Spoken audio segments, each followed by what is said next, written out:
সুপ্রিয় দর্শক, আসসালামু আলাইকুম। আশা করছি সবাই ভালো আছেন। সো আজকের ভিডিওতে আলোচনা করব সার্বিয়ার পরে কিন্তু বর্তমান সময়ে মেসিডোনিয়াটা ভিসা চালু হচ্ছে এবং রাশিয়া সম্পর্কে অনেকে জানতে চাচ্ছেন যে রাশিয়ার এ টু জেড সম্পর্কে আমি জানতে চাই, কারণ একটি যুদ্ধ বিধ্বস্ত দেশ, সেখানে গেলে আসলে কতটুকু অপরচুনিটি থাকবে এবং মেসিডোনিয়ায় গেলে কি কি করতে পারবেন বা কেমন কাজ হবে, স্যালারি কেমন, আর খরচের বিষয়টাও কেমন।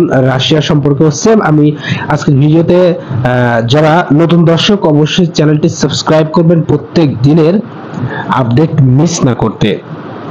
আর যারা আমার সঙ্গে যোগাযোগ করতে চান, ভিডিও ডেসক্রিপশন বক্সে ফেসবুক পেজের লিংক দেওয়া থাকবে এবং হোয়াটসঅ্যাপ নাম্বার দেওয়া থাকবে, চাইলে যুক্ত হতে পারেন।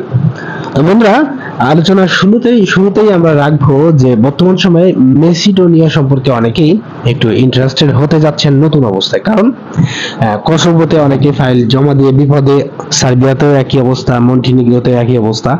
তবে সার্বিয়ার ভিসা হচ্ছে কিন্তু কম বেশি। তো বন্ধুরা, এখানে মেসিডোনিয়ার আমি আগে একটি ভিডিওতে আলোচনা করেছি যে কি কি ডকুমেন্টস প্রয়োজন হয়। আজকে আমি কাজের কিছু বিষয় নিয়ে আলোচনা করব, আর বেশি কথা অতিবাহিত করব না, এরপরে রাশিয়াতে চলে যাব। না, এখানে প্রথম অবস্থায় আপনি যখন রাশিয়ার বা মেসিডোনিয়ার ভিসা প্রসেসিং করতে যাবেন, সেক্ষেত্রে আপনাকে বুঝতে হবে যে আপনি কোনো কাজ জানেন কিনা, আর সেই কাজের অভিজ্ঞতা আছে কিনা, এবং কোনো সার্টিফিকেট আছে কিনা, এবং আপনার কলেজ বা ইউনিভার্সিটি সার্টিফিকেট আছে কিনা, এবং আপনি ইংলিশে পারদর্শী কিনা।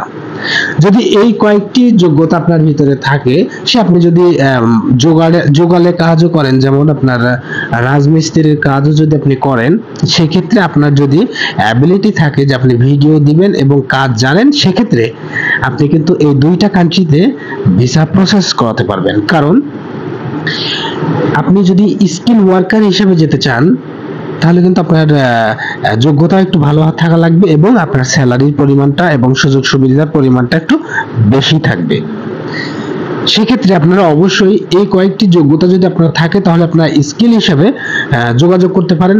এবং এটা আপনার যে কোনো কান্ট্রিতে, আপনি পৃথিবীর যে কোনো কান্ট্রিতে এই কয়েকটি যদি স্কিল আপনার থাকে, সবগুলো কিন্তু অ্যাটাচ থাকা লাগবে। মূল বেসিক পয়েন্ট হচ্ছে আপনার কাজ জানা লাগবে, আর এগুলো পাশাপাশি যদি থাকে, তাহলে আপনি 100% স্কিল ওয়ার্কার হিসেবের জন্য যে কোনো কান্ট্রিতে ভিসা আবেদন করতে পারবেন। আর যারা নন স্কিল আছেন, তাদের জন্য আমি বলি, নন স্কিল ভিসা কিন্তু আসলে সচরাচর একটু দেরিতে হয় এবং একটু কষ্টসাধ্য বিষয়। আর যারা দেখবেন স্কিল হিসেবে যাচ্ছেন, তারা কিন্তু খুব দ্রুত সময় ভিসা পেয়ে যায়, কারণ তাকে নিয়ে তাদের একটু লাভ হবে, আর যারা লিভার তাদেরকে নিয়ে খুব বেশি লাভ হবে না। এটা হলো মূল আসল কথা। আর এখানে আপনি মেসিডোনিয়ার জন্য ফাইল যদি আবেদন করতে চান, তাহলে আপনি এখন বরাবরের মতো কাজ পাবেন। বেশিরভাগ কনস্ট্রাকশন ওয়ার্কার এবং আপনার ফ্যাক্টরি কাজ, এবং আপনার ক্লিনার, আবাসিক হোটেলের কাজ এবং রেস্টুরেন্টের কাজ, এগুলো কিন্তু বিগ ক্যাটাগরি। এই যে অনেকেই বলবে আমি ফুড ডেলিভারি বা ফুড প্যাকেজিং এর কাজে যেতে চাই, ভাইয়া আমার একটু ফাইলটা প্রসেসিং করা যাবে কিনা।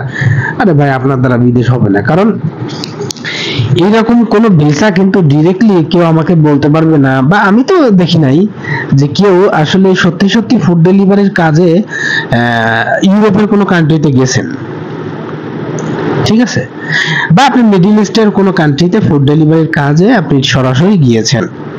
কারণ এই যে ডেলিভারির কাজের মানুষের অভাব তো নেই তাদের দেশে, ঠিক আছে। আপনাকে যে কোনো একটা হার্ড কাজে বা হচ্ছে মোটামুটি ভালো একটা কাজে, বা আপনার কোনো অ্যাবিলিটি থাকলে আপনি ভালো একটা জায়গায় পাবেন বা একটা চেয়ার পাবেন, সেখানে আপনার কাজে নেওয়া হচ্ছে।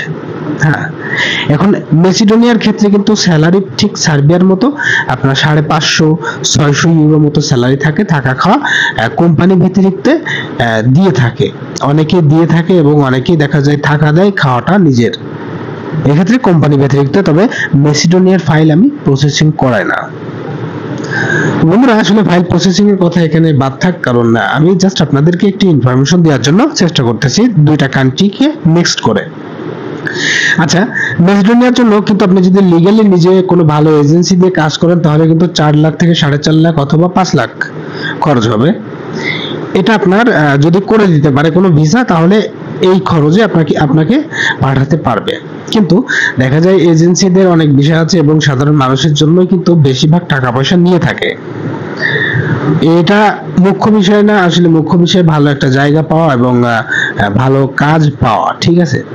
তো আপনারা ভালোভাবে চুক্তি করে যে কোনো ফাইল প্রসেস করাবেন। আচ্ছা, এ বিষয়ে আপাতত থাক, আমরা রাশিয়া নিয়ে আলোচনা করব। রাশিয়া প্রথম শুরুতেই বলবো যে রাশিয়া কিন্তু আমি নিজেই ফাইল প্রসেসিং করাই, কিন্তু তাই বলে আমি যে বলতেছি না আপনি আমার কাছে দেন বা আপনি রাশিয়াতে যান, সেটা আপনার ব্যক্তিগত ব্যাপার। মেসিডোনিয়া থেকে আপনি যদি গেম দেন, কথা ইউরোপে, ইতালি, ফ্রান্স, স্পেনে যদি কখনো যাওয়ার ইচ্ছা থাকে, তাহলে আপনাকে অন্তত সার্বিয়া, আলবেনিয়া, হাঙ্গেরি, তারপরে অস্ট্রিয়া, ক্রোয়েশিয়া, বসনিয়া, এমনি যে সাইড দিয়ে যাবেন আর কি, বেশ কিছু দেশ কিন্তু আপনাকে পাড়ি দিয়ে যেতে হবে। এখানে একটা কষ্টসাধ্য বিষয়। আর ইউরোপ থেকে কিন্তু আসলে যাওয়া যায়, কিন্তু শতকরা দেখা যায় 5% মানুষ যেতে পারে যে নিজে যোগাযোগ করে বা লিগ্যাল ভাবে। তো আপনি ইলিগ্যাল ভাবে গেলে যদি এই অপরচুনিটিটা আসলে বেস্ট মনে করে যান আপনি মেসিডোনিয়ায়, তাহলে আপনার জন্য ভুল সিদ্ধান্ত।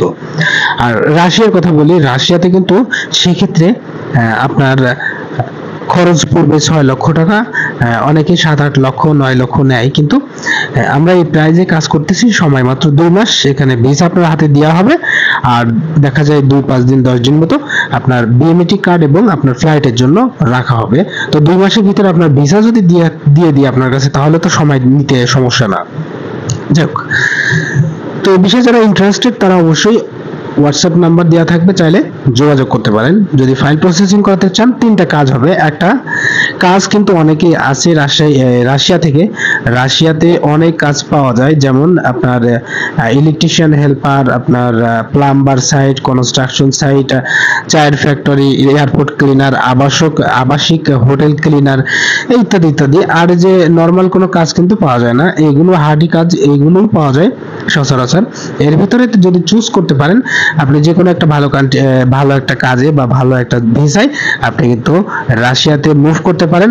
কারণ রাশিয়াতে ঠিক সেম সুযোগ সুবিধা, এবং আপনি যদি গেম দিতে চান ইন ফিউচারে, আমি জাস্ট ফ্রেন্ডলি বলি, তাহলে কিন্তু আপনি রাশিয়া থেকে খুব ভালো একটা পজিশন পাবেন। কারণ রাশিয়া থেকে কিন্তু ভিসা ইউরোপে অনেকেই দেয় না এবং সুযোগ হয় না। সেক্ষেত্রে আপনি কিন্তু রাশিয়া ভিসা পেলে আপনি অনারেবল ভিসার মাধ্যমে বা টিকিট কেটে বাসে বা ট্রেনে বা বিমানে আপনি কিন্তু বেলারুশ যেতে পারবেন। আর বেলারুশ থেকে কিন্তু অনেকগুলো ডঙ্কার আছে যাদের সঙ্গে যোগাযোগ করে আপনি 3-4 লক্ষ টাকা দিয়ে আপনি পোল্যান্ড বা জার্মানি ঢুকতে পারেন। আর এই বিষয়ে আপনি ক্লিয়ার হতে অবশ্যই নিজে নিজে ম্যাপ নিয়ে রিসার্চ করবেন, তাহলে মনে হবে যে ভাই কিছু একটা সত্য কথা বলছে। তো বন্ধুরা, এই হলো বিষয়। এখন ডিসিশন নেওয়ার দায়িত্ব আপনার। আমি আসলে সম্পূর্ণ বিষয়টা নিয়ে বলেছি, হয়তো অনেকেই ব্যাড কমেন্ট করেন যে গেম দেওয়ার জন্য উৎসাহিত করতেছেন। ভাই, অনেকেই আছে গরিব মানুষ, তারা ভাবে যে আমি ফাইল প্রসেসিং করাবো, আমি যাব সেখানে থাকবো, কিন্তু যদি কখনো সুযোগ সুবিধা হয় তাহলে যাব। তাই বলে যাওয়ার আগে সবকিছু ডিসিশন নিয়ে যেতে হবে যে আমি কিভাবে কি করব। তো বন্ধুরা, এ পর্যন্তই আজকের ভিডিও।